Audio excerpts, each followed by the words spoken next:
اعوذ باللہ من الشیطان الرجیم۔ پناہ مانگتا ہوں میں اللہ کی شیطان مردود سے۔ بسم اللہ الرحمن الرحیم۔ شروع اللہ کا نام لے کر جو بڑا مہربان نہایت رحم والا ہے۔ السلام علیکم ورحمۃ اللہ تعالی وبرکاتہ۔ محترم ناظرین گرامی اور سامعین کرام، آج ہم آپ کی خدمت میں اپنی کتاب امثال الحدیث کے باب حضور نبی کریم صلی اللہ علیہ وسلم کے بارے میں امثال الحدیث میں سے ایک نہایت ہی خوبصورت اور عقیدے کے اعتبار سے بہت ہی اہم حدیث پیش کر رہے ہیں، اور اس حدیث کا نام ہے کہ حضور پاک صلی اللہ علیہ وسلم کے بغیر قصر نبوت نامکمل رہتا، یعنی اللہ تبارک و تعالی نے جو انبیاء کرام بھیجے، حضرت آدم علیہ السلام سے حضرت عیسیٰ علیہ السلام تک، یہ انبیاء کا جو چین ہے یہ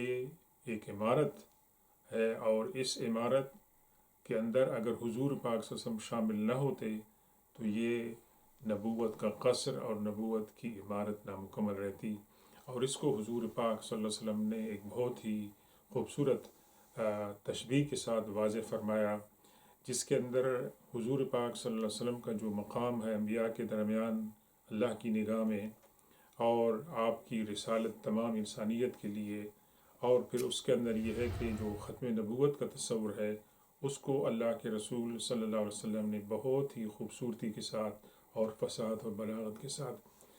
پیش کیا ہے، اور اس میں یہ بھی بتایا گیا ہے کہ آپ کے بعد نبوت کا دروازہ بند ہو گئے ہیں اور آپ خاتم النبیین ہیں۔ تو آئیے ہم اس حدیث پاک کی تلاوت کرتے ہیں اور پھر انشاءاللہ اس کا ترجمہ اور تشریح پیش کریں گے۔ عن ابی ہریرہ رضی اللہ عنہ ان رسول اللہ صلی اللہ علیہ وسلم قال ان مثلی ومثل الانبیاء من قبلی كمثل رجل بنى دارا بيتا فأحسنه وأجمله إلا موضع لبنة من زاوية فجعل الناس يطوفون به ويعجبون له ويقولون هلا وضعت هذه اللبنة فقال أنا اللبنة وأنا خاتم النبيين أو كما قال رسول اللہ صلی اللہ علیہ وسلم۔ اس کو امام بخاری نے اپنی کتاب کے اندر باب المناقب، باب ختم النبی صلی اللہ علیہ وسلم کے اندر اس کو درج کیا ہے۔ حضرت ابو ہریرہ رضی اللہ تعالیٰ عنہ روایت کرتے ہیں کہ حضور پاک صلی اللہ علیہ وسلم فرمایا، بے شک میری اور مجھ سے پہلے جو انبیاء کرام تشریف لائے ان کی مثال اس شخص کی طرح ہے جس نے ایک گھر بنایا، جس نے بہت ہی خوبصورت اور حسین بنایا، لیکن اس نے گھر کے ایک کونے میں ایک جگہ اینٹ کی چھوڑی دی، خالی چھوڑ دی، اور لوگ اس گھر کے ارد گرد گھومنے لگے اور اس کی خوبصورتی پر پسندیدگی کا اظہار کرنے لگے اور کہنے لگے یہ اینٹ کیوں نہیں رکھی گئی؟ بس آپ نے فرمایا میں وہی اینٹ ہوں اور میں خاتم النبیین ہوں۔ تو یہ حدیث پاک بہت ہی واضح ہے، اور اس کے اندر اللہ کے رسول صلی اللہ علیہ وسلم نے دو باتوں کی تشبیہ دی ہے۔ ایک تو انبیاء کرام کو تشبیہ دی ہے کہ ان کی مثال ایک عمارت کی ہے، اور اس عمارت کے اندر اس کے بنانے والے نے ایک اینٹ کی جگہ خالی چھوڑ دی ہے۔ عمارت بظاہر بہت خوبصورت اور حسین نظر آ رہی ہے، لیکن اس کے اندر ایک اہم مقام پر ایک اینٹ کی جگہ خالی رہ گئی ہے، اور اس اینٹ کی جگہ خالی رہنے کی وجہ سے اس عمارت کی خوبصورتی کے اندر جو ہے وہ کمی کا احساس ہو رہا ہے کہ اگر وہ اینٹ اپنی جگہ پر ہوتی تو اس عمارت کی خوبصورتی دوبالا ہوتی۔ اب اینٹ وہاں پر نہیں ہے تو وہ جو ہے اس کے اندر کمی کا اظہار ہو رہا ہے کہ کاش اگر یہ اینٹ ہوتی تو یہ خوبصورت عمارت جو ہے نا بڑی اچھی نظر آتی۔ تو آپ نے فرمایا کہ میں وہ اینٹ ہوں، یعنی میرے لیے وہ جگہ خالی چھوڑ دی گئی تھی اور میرے آنے سے وہ عمارت پوری ہو گئی ہے، اب اس کے اندر دیکھیں کہ اللہ کے رسول صلی اللہ علیہ وسلم نے فرمایا ایک اینٹ کی جگہ خالی تھی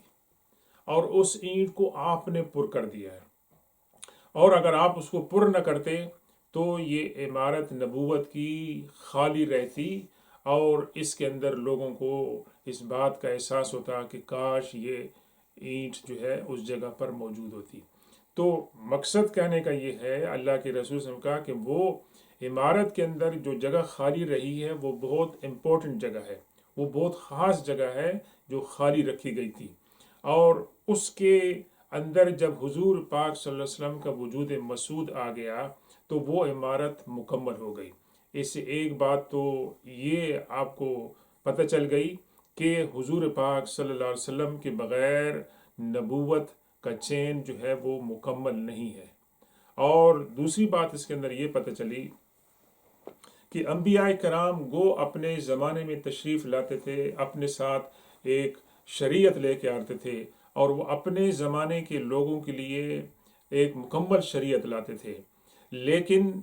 پوری انسانیت کو جس شریعت کی اور تعلیمات کی ضرورت تھی وہ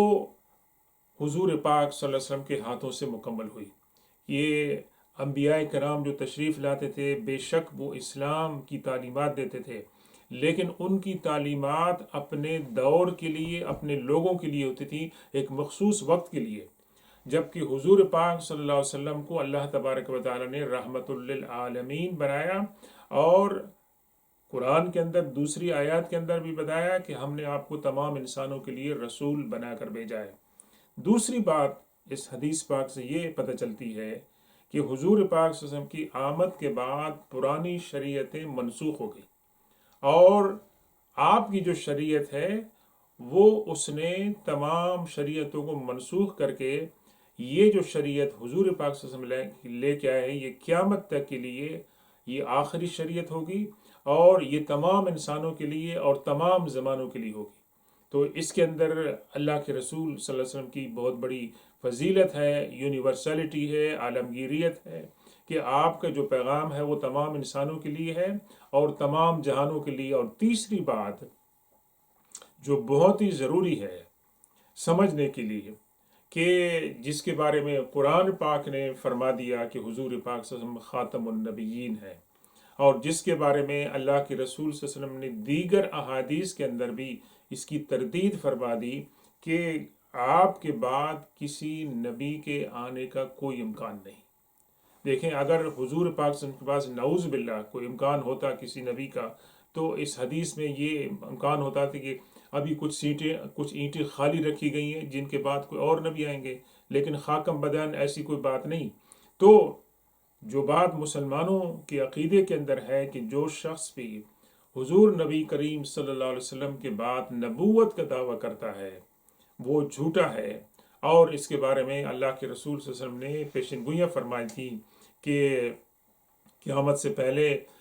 جو جھوٹے دجال آئیں گے جو نبوت کا دعویٰ کریں گے وہ تمام کے تمام جو ہیں وہ جھوٹے ہوں گے۔ تو یہ امت مسلمہ کا متفق عقیدہ ہے اور فیصلہ ہے کہ حضور پاک صلی اللہ علیہ وسلم ہی خاتم النبیین ہے، آپ کے بعد کسی نبی نے نہیں آنا ہے، اور آپ نے نبوت کو مکمل کر دیا ہے۔ اس کا مطلب کیا ہے کہ اب انسانوں کو اللہ تبارک و تعالیٰ کے حکم کے مطابق کسی مزید آسمانی ہدایت کی ضرورت نہیں ہے، اور اجتہاد مسلمان کرتے رہیں گے، ان کے لیے اجتہاد کا دروازہ جو ہے وہ کھلا ہے، اور اس کا مطلب یہ ہے کہ اس شریعت کے اندر اتنی فلیکسیبلٹی ہے اور اتنی وسعت ہے کہ یہ ہر دور کے مسائل کو سمجھنے اور ان پر عمل کرنے کی توفیق عطا فرمائے۔ تو یہ بہت ہی خوبصورت حدیث ہے، بہت ہی خوبصورت مثال ہے۔ اس سے عقیدہ ختم نبوت بھی واضح ہوتا ہے، اس سے حضور پاک صلی اللہ علیہ وسلم کی عظمت بھی واضح ہوتی ہے، اور اس سے یہ بھی واضح ہوتا ہے کہ تمام انبیاء کرام کا جو دین تھا اور ان کا جو مشن تھا، ان کی شریعت تھی، وہ ایک ہی تھی، اور اس شریعت کو حضور پاک صلی اللہ علیہ وسلم نے پورا کیا اور مکمل کیا۔ اور آخری بات کہ چونکہ ہم حضور نبی کریم صلی اللہ علیہ وسلم کی امتی ہیں تو آپ کے اس دنیا سے وصال کرنے کے بعد امت مسلمہ اور خاص طور پر امت مسلمہ کہ جو علماء ہیں ان کی ذمہ داری ہے کہ جس طرح آپ نے فرمایا العلماء ورثۃ الانبیاء، کہ انبیاء کے جو وارث ہوتے ہیں وہ علماء ہوتے ہیں، ان کی ذمہ داری بڑھ گئی کہ انبیاء تو تشریف نہیں لائیں گے، لیکن انبیاء کی جو بعثت کا مقصد ہے اس کو حضور پاک صلی اللہ علیہ وسلم کی امت کے علماء جو ہیں اس فریضے کو انجام دیں گے، کہ ان کے پاس قرآن اللہ تعالیٰ نے محفوظ فرما دیا، اور اللہ تبارک و تعالیٰ نے حضور پاک صلی اللہ علیہ وسلم کی سنت اور آپ کی سیرت کو بھی محفوظ فرما دیا۔ تو یہاں جہاں مقام شکر ہے وہاں احساس ذمہ داری بھی ہونی چاہیے کہ مسلمان اللہ کے اس پیغام کو اور اس کی شریعت کو دوسرے انسانوں تک پہنچانے کی کوشش کریں۔ سبحان ربک رب العزت عما یصفون وسلام علی المرسلین والحمد للہ رب العالمین، والسلام علیکم ورحمۃ اللہ تعالی وبرکاتہ۔